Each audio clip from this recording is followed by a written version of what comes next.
এই চল। কি রে, তুই আমায় থামাইলি কেন? তুই এগরে মারতাছস কে? মারতাছি কেন? মারতাছি কি আর সাথে? হয় আমার জীবনটা পুরো ধ্বংস করে এনেছে, নষ্ট করে এনেছে আমার জীবনটা। হ্যাঁ, তোর জীবন নষ্ট করছে নাকি তুই নিজে তোর জীবন নষ্ট করছস? মানে তুই এটা কি কইতেছস? কি কইতেছি তুই বুঝোস না? তোর বউ যদি হ্যারে উস্কানি না দিত তাইলে কি হ্যার লগে হ্যাঁ প্রেম করতে পারতো? শোন, তোর একটা কথা কই, একটা মাইয়া মানুষ যদি চায় 10টা পোলারে তার পিছে ঘুরাইতে পারে, আর যদি একটা পোলা মানুষ 100 মাইয়ার পিছে ঘোরে, ওই মাইয়া যদি হ্যার পিছনে না ঘোরে, তারে যদি পাত্তা না দেয়, তাইলে ওই পোলা কোনোদিন ওই মায়ের লগে প্রেম করতে পারে না। সব দোষ তোর বউর আর তোর। আচ্ছা, আমি মানলাম তোর বউ অপরাধ করছে, এই পোলা অপরাধ করছে, তুই মুরব্বী মানুষটারে আটকাইছিস কি লেগা? হ্যাঁ রে বান্ধব না তো কি করুম? হ্যাঁ, আরে হ্যাঁ তো চাইলে হ্যাঁ মাইয়ারে বুঝাইতে পারতো যে সব করা পাপ অন্যায়, কিন্তু না, সে সেটা বুঝায় নাই, উল্টা আর মাইয়ারে ফুসলাই দিছে। বাজান, তুমি খুব ভালো মানুষ, আমি জানি বাবা। আমি আমার মাইয়ারে অনেক বুঝাইছি, কিন্তু আমার মাইয়া কোনো কথা শুনে না। আমার মাইয়া উল্টারও কি জানো, দূর ভালো মানুষের গোল্লায় যাক, আমার এই পোলারে আমার দরকার, ওর কাছে আমি বিয়া বমু। তুমি তো জানো বাবা, আজকালকার পোলাপান কিরকম, মা বাবার কথা শুনে না। মা বাবা যদি একভাবে যাইতে কয়, পোলাপান আরেকভাবে যায়। আমার কি দোষ বাবা, কো তুমি? শোন, তোর একটা কথা কই, হ্যাঁ তো মুরব্বী মানুষ, হ্যাঁ তো কোনো দোষ নাই এই জায়গায়। বন্ধুরে, আজকালকার মাইয়া পোলারা সত্যি মা বাবার কথা শুনতে চায় না। আর এই যে মাইয়ারা, তারা মনে করে যে চোখে চশমা দিয়ে হাঁটে, তারা মনে করে কি আমার স্বামী হয়েছে দুনিয়ার সবচেয়ে খারাপ। তাগো কাছে মনে হয় পাশের একটা লোক যখন বলে, ভাবি আপনার অনেক সুন্দর লাগতেছে, এই মাইয়া মনে মনে কি কয় জানোস, যে আমার স্বামী তো কোনোদিন আমার এরকম প্রশংসা করে নাই।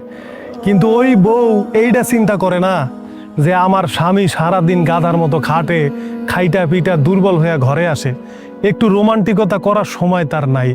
এইটা যদি ভাবতো, তাইলে এই মাইয়ার আর অন্য কারো লাগে প্রেম করতো না। আর শোন বন্ধু, তুই এই পোলারে দোষ দিয়া কোনো লাভ নাই তো। তোর বউ তারে ফুসলাইছে দেখায় এই পোলা হেল লাগে প্রেম করতেছে, আর তোরও তো দোষ আছে। তুই যদি এগুলা ভালো করে খোঁজ খবর নিতি, আজকে এই পজিশনে যাইতো না তো।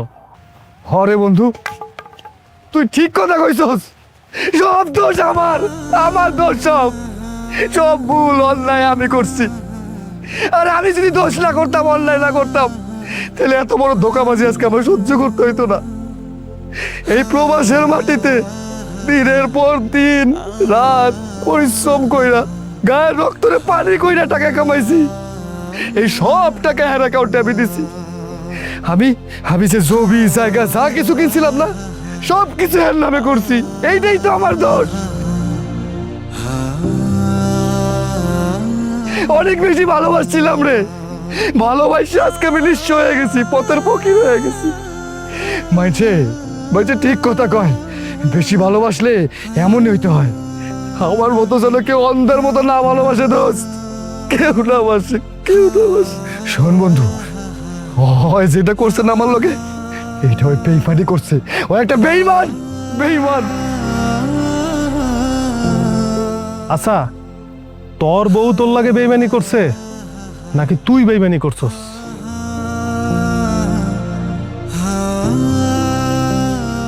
আমি বেইমানি করছি? আমি কি কইতে চাইতেছি তুই বুঝতেছস না? আচ্ছা, তুই যে এত বছর বিদেশে গেলি, তোর বাবা মা ঋণ কইরা জমি বেচা কত কষ্ট কইরা তোরে টাকা দিছে, তোরে ইউরোপে পাঠাইছে, তুই লাখ লাখ কোটি কোটি টাকা কামাইছস। সেই টাকা তুই কি করছস? সমস্ত টাকা পয়সা তুই তোর বউর নামে দিছস। তুই তোর মা বাপের কোনো টাকা পয়সা দেস নাই, তুই তো হ্যাগো লাগে বেইমানি করছস রে। শোন বন্ধু, তোর একটা কথা কই, যারা এই যে প্রবাসে যায়, তারা তাগো বউরে অনেক ভালোবাসে, আর ভালোবাসুক, এটা তো আসলে প্রত্যেকটা বউরেই ভালোবাসা উচিত। কিন্তু হ্যাগরে তো বাদ বিচার করে দেখা উচিত। সব সয় সম্পত্তি টাকা পয়সা যদি হ্যাগর নামে কইরা দেয়, তাহলে তো হ্যাগো পাওয়ার বাইরে যায়। বন্ধুরে, পুরুষ মানুষের নিজের জন্য হইলেও কিছু রাখা উচিত। নিজের নামে একটা অ্যাকাউন্টে কিছু টাকা রাখা উচিত, কারণ বিপদের তো হাত পাও নাই। তোর উচিত ছিল তোর মা বাপের কাছে কিছু টাকা দেওয়া, ওইখানেও যদি তাকে কিছু টাকা দিয়া কিছু টাকা জমাইতি, আজকে তোর বউ তোরে নিঃস্ব করে গেছে না, তুই এই নিঃস্বটা হইতি না। এটার জন্য তুই নিজে তাই। হরে বন্ধু, তুই একদম ঠিক কথা কইছস। আমি তো আমার জন্ম দেয়নি মায়ের লগে বেইমানি করছি। আরে যে সন্তান নিজের মায়ের লগে বেইমানি করে তার ভালো হইব কিভাবে? এ তো জীবনেও কিছু করতে পারবো না রে, জীবনেও কিছু করতে পারবো না। আজকে এই পরিণতির জন্য আমি নিজে দায়ী, কারণ আমি বিশ্বাস করছিলাম আমার বউরে, আমার মা বাপরে আমি ঠকাইছি, আমার মা বাপের লগে বেইমানি করছি। আর এই যে মিয়া, তোমারে তো আমি ভালো করে চিনি, তোমার নাম শাহাদাত। তুমি ড্রেন সাফ করো, টাঙ্কি সাফ করো। তুমি যে হেল লগে প্রেম করতেছো, বিশ্বাস করতেছো, টাকা পয়সা লইয়া, এই যে প্রবাসীর কষ্টের টাকা, এই টাকাগুলা লইয়া সমস্ত স্বাদ আল্লাহ এই বউর পূরণ করছে, তারপরও তোমার লগে ভাইগা যাইতেছে। তুমি কি একবার চিন্তা করে দেখছো? হ্যাঁ, যেহেতু তার এই স্বামীরে ফালায় তোমার কাছে আইছে, তোমারে ফালায় যে অন্য কোথাও যাইবো না, এইটার কি কোনো গ্যারান্টি আছে? আর এই যে বোন, তোমারে আমি কইতাছি, এই যে প্রবাসী কষ্ট কইরা তার পরিশ্রমের টাকা তোমার অ্যাকাউন্টে বিশ্বাস করে দিছে, তোমার স্বাদ আল্লাহ পূরণ করছে, তোমার এই টাকা দেখা এই পোলা তোমার লাগে প্রেম করতেছে। তোমার যখন টাকা থাকবো না, এই পোলাই তোমারে লাথি মেরে বাইর করে দিব। এটা তুমি চিন্তা করছো? তুই 100% সঠিক কথা কইছস। যে থাকার সে পান্তা ভাত খাইয়া হইলেও থাকতো, আর যে না থাকার সে পোলাও কোরমা বিরিয়ানি মাংস দিলেও কোনোদিন থাকতো না রে, কোনোদিন থাকতো।